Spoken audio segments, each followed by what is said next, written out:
Pay close attention. The news you're about to see is fulfilling Bible prophecy.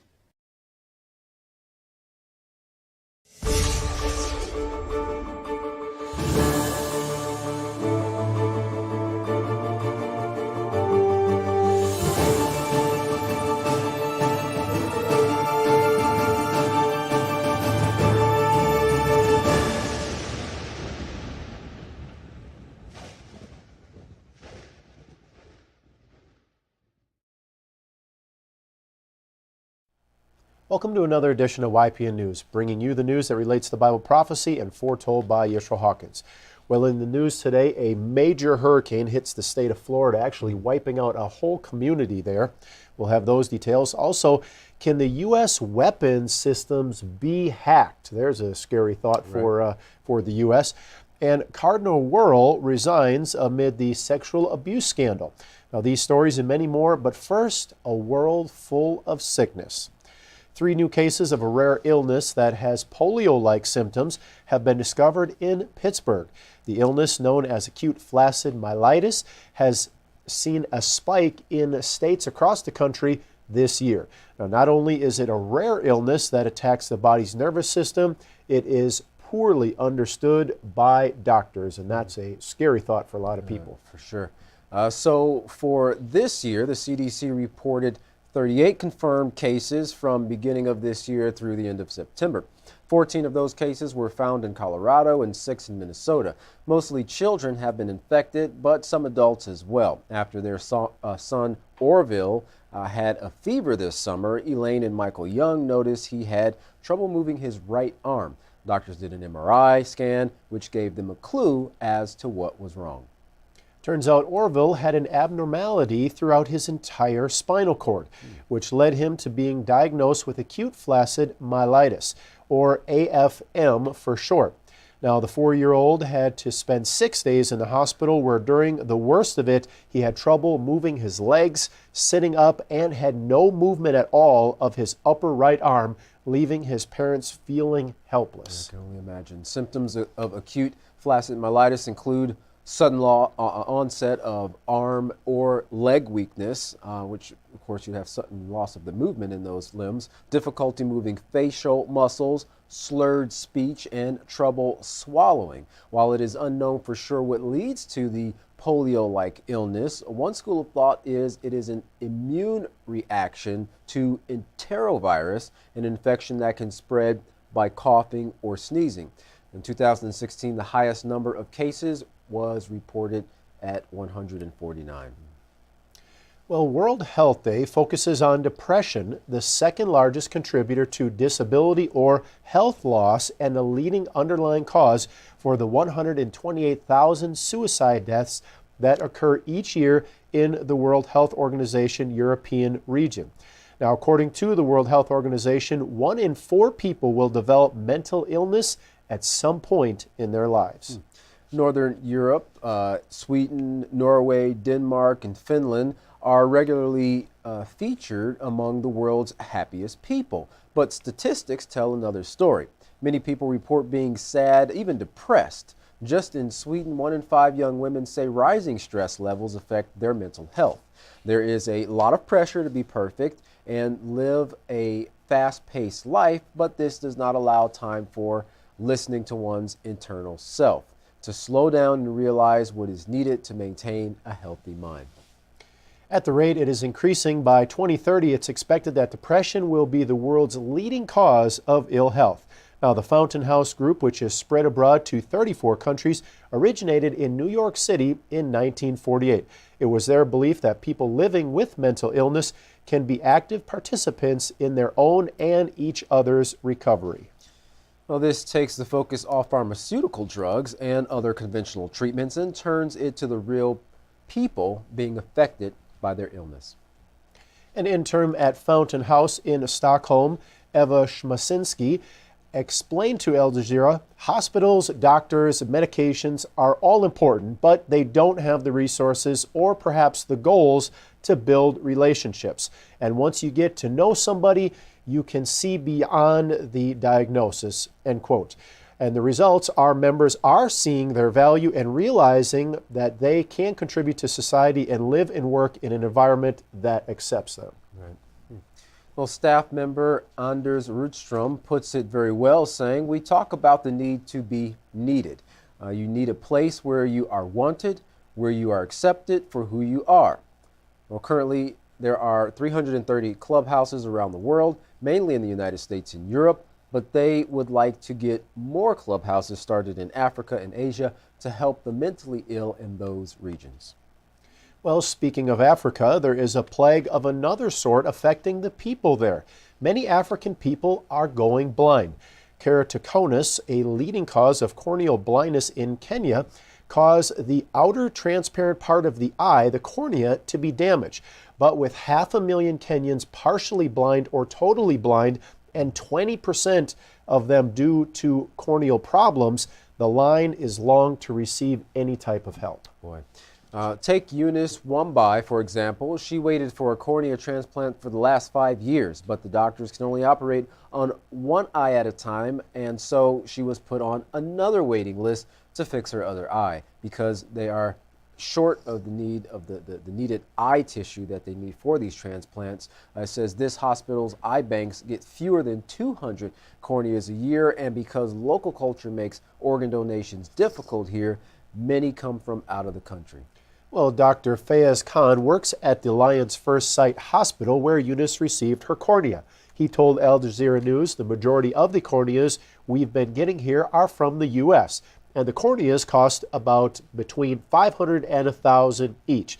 And these are mid-level corneas, he said.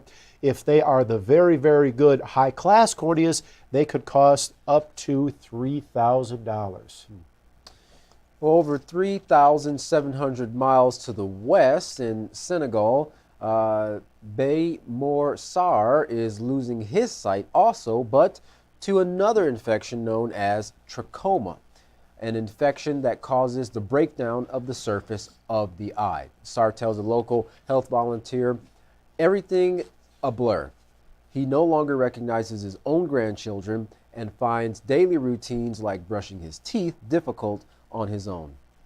Well, Babacar Top, a nurse at the Tuba Health Center, explains it's not too late for him. His eyelids have turned inwards and are damaging the eye. This is caused by repeated eye infections. It could have been easily prevented if Sarr had washed his eyes regularly. However, Sarr, like so many, does not have access to clean water where he lives. The disease can also be spread by flies landing near the eyes. Trachoma is the world's leading cause of blindness. Like so many, Sarr fears losing his sight will make him useless to his family, fearing he could end up totally blind and alone, begging on the streets like many young children who suffer from the same illness. In African communities, children with trachoma are seen as a burden, and because of their impairment, they often suffer the most. But one school sees the potential in these children. At Senegal State School for the Visually Impaired, Mansour Nadour speaks about their special abilities, saying, the children compensate. They have a stronger sense of hearing and of touch, surpassing that of the non-visually impaired. Given a chance, we see that our children do well in the job market. And the hope is that they can enter the job market. Globally, trachoma has devastating effects on people economically as well as socially. The UN estimates an economic loss from untreated trachoma to be $8 billion annually worldwide. Wow. Well, we now turn to our field correspondent, Larry McGee, who has been covering a huge hurricane, Hurricane Michael, that hit the west coast of Florida. Larry, what are the details so far of this massive hurricane? The atmosphere is sick, and though one might have developed the impression over the last year or so that its condition has improved due to a lack of media coverage, the truth is, by just about all measurements, its condition has in fact grown worse. Evidence of this is seen in unnatural weather disasters such as the hurricane that recently struck Mexico Beach in Florida. The aftermath of the hurricane reminded some of an area leveled by a bomb. With winds traveling at 155 miles per hour and a storm surge measuring 14 feet in height, the unnatural disaster beat rows and rows of houses into rubble. First responders with prior experience from disasters like Katrina were on the scene to offer assistance as the cleanup effort begins and survivors attempt to piece things together. First responders say it may take years for them to do so. Many of the residents of the towns hardest hit have been left with nowhere to go, no jobs, little money, and wondering in distress what they should do next. FEMA and the National Guard are also reported to be present on site, but for not being certain of so much as where they and their families are going to sleep tonight, many survivors report simply feeling overwhelmed. As yet more heat comes the Catholic Church's way due to their secret practices being made public, the usual method of scapegoating is in action, this time with the Cardinal stepping down for failing to pursue claims of molestation against priests under his charge. Cardinal Wuerl is resigning as Archbishop of Washington, and his resignation has reportedly already been accepted by Pope Francis. The standing pontiff accepted the resignation in a letter sent to Wuerl, where amazingly he informed the former cardinal that he felt as if he had sufficient elements to justify his actions, and that there was a difference between covering up crimes and simply making a mistake. Pope Francis thanked the former cardinal, however, for putting the interests of the Catholic Church first. For that, Francis said he is proud of him. For victims of the abuse, however, the sentiments are different. They say that they sought Wuerl's assistance to address and escape abuse and were flat out ignored. Pope Francis has requested that the resigning archbishop stay on until his replacement can be named. In the heated battle between former world powers and current world powers, the U.S. was named by Iran as a robber and a thief in the International Court of Justice recently. During the proceedings, America accused the Persian nation of plotting decades worth of global terrorism, and Iran countered by asserting that the U.S.'s judicial, legislative, and executive branches have conspired to plunder over $2 billion from Iran's central bank. Iran's legal team also went on to state that America's approach seems to be that some states are so bad that they should not be allowed to put their cases before a court of law and answer the defenses of the other side. This approach, Iran's legal team says, does little for the rule of law or to encourage the peaceful settlement of international disputes. For America's part, their legal team sought to challenge the jurisdiction of the court in the matter and move for an outright dismissal on the first day of proceedings. It has reportedly taken 2 years to push the case from the docket in Hague to the courtroom. Iran's lawyers are urging the court to take swift action to address what they believe is a violation of international law that is costing Tehran by the billions. For YPN News, I'm Larry McGee. Katan Jeff. Back to you. Now, it's got to be frustrating when the international community locks up your finances and then comes to find out that they're actually taking of those very finances that belong to you. Right, I bet so. You can't use them, but somebody else is. Right. Oh. Well, the USGAO, or Government Accountability Office, has discovered some disturbing things regarding the nation's weapons systems. That's right. The Pentagon has developed testers to play the role of an adversary, and they were able to take control of systems relatively easily and largely undetected. As weapons have become completely computerized, the GAO blames the Defense Department for not making cybersecurity a priority. In an interview with RT News, Hiram Del Amo, a cybersecurity expert, said that we have to consider what's controlling these weapon systems in terms of security, and that control is a computer system, and that computer system is connected to the internet of the entire world. What makes it a safe type of computer system is how many barriers are protecting it in front of it. More barriers, harder to get into the system. Less barriers, easy to access the system. Now, he was asked if it was unrealistic to think that we could completely secure our weaponry today, and his answer was, it's unrealistic. That is correct. Well, that's a scary thought to think that our weapons could actually be used, but being sent from our country to another country.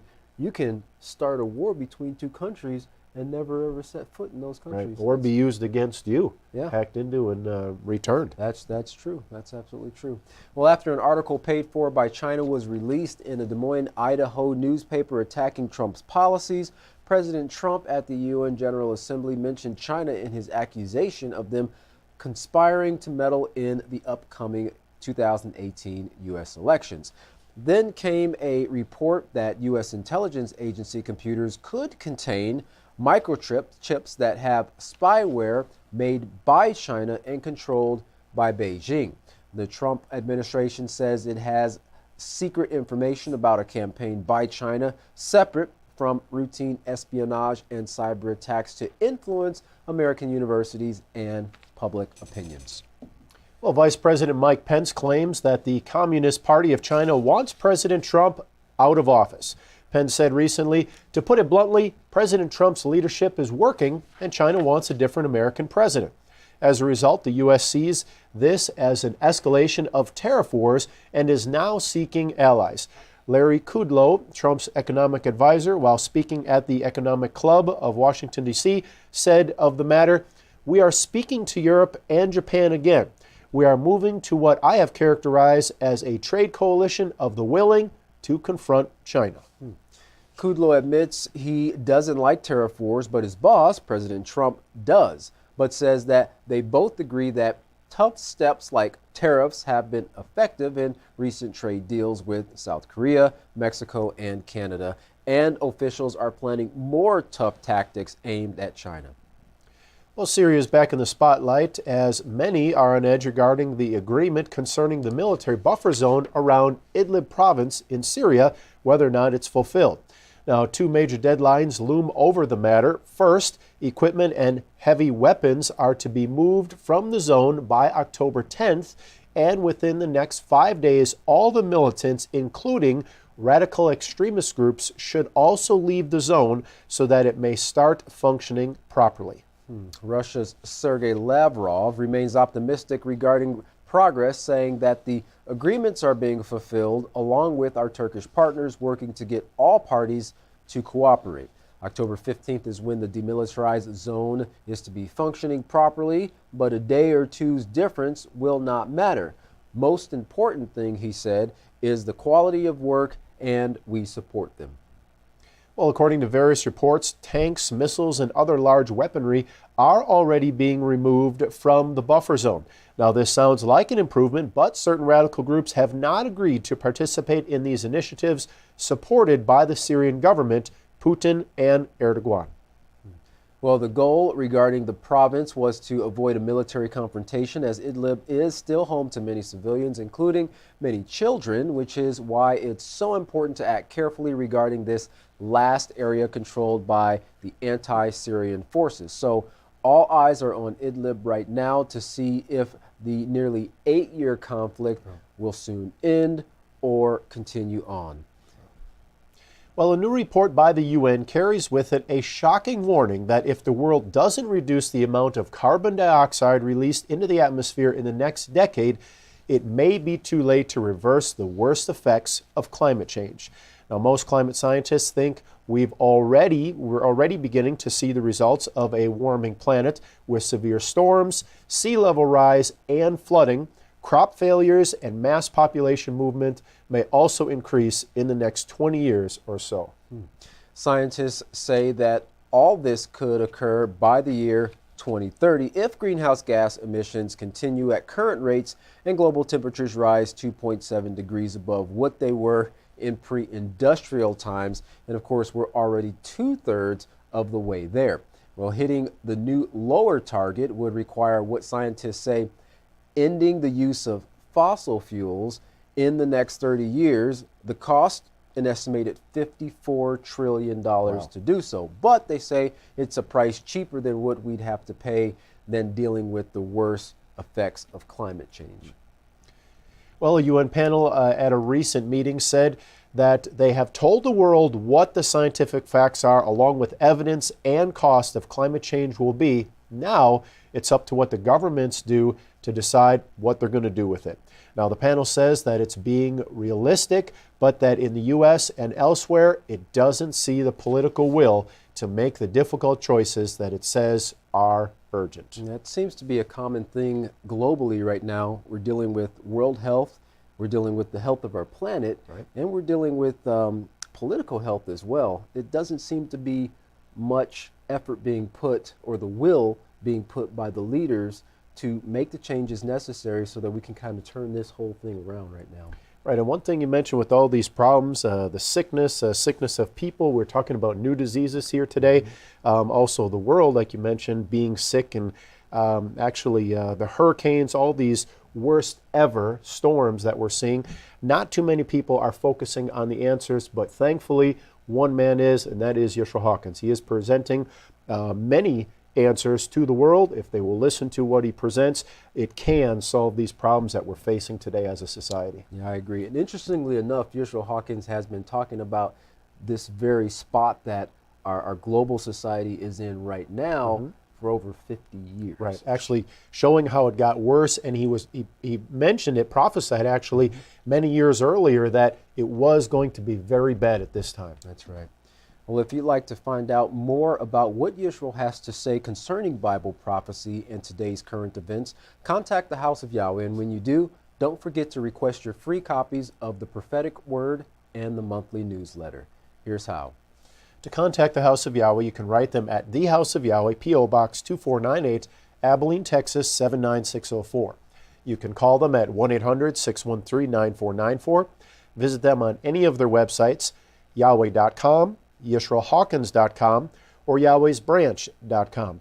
You can also visit our website at YPNnews.com.